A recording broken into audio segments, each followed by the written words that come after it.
Welcome. Previously, we studied product of powers, power of a power, power of a product. Today, we're going to learn quotient of powers and power of a quotient.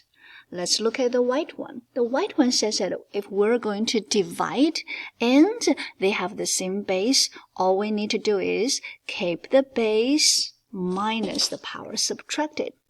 Let's review what we did last time.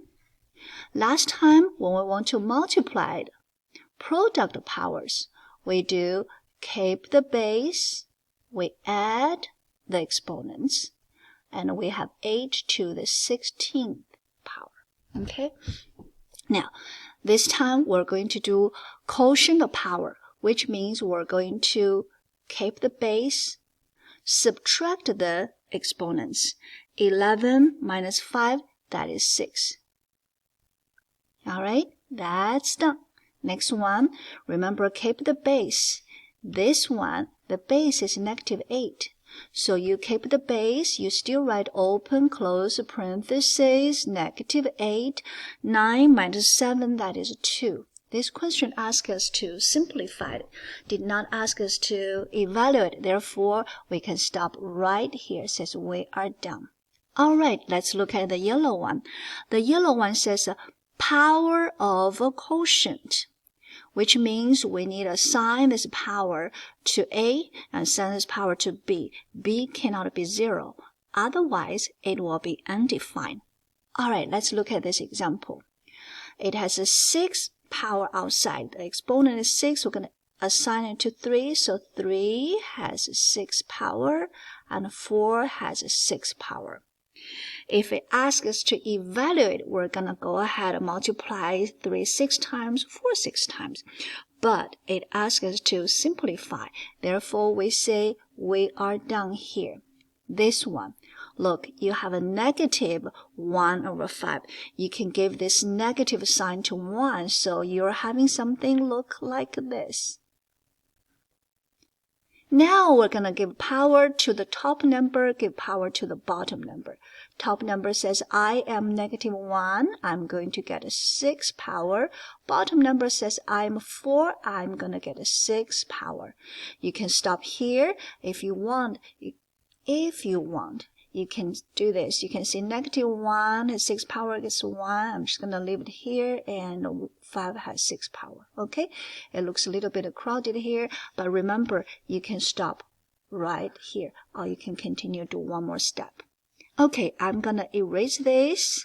I'm going to test your knowledge, see if you can use these two rules. The white one says quotient of powers. Remember, you're going to keep the base, subtract the power. Yellow one, we're going to assign the power to the top number and bottom number. I'm going to give you a question. You're going to use the rule written in white. Alright, pause this video, see what you have.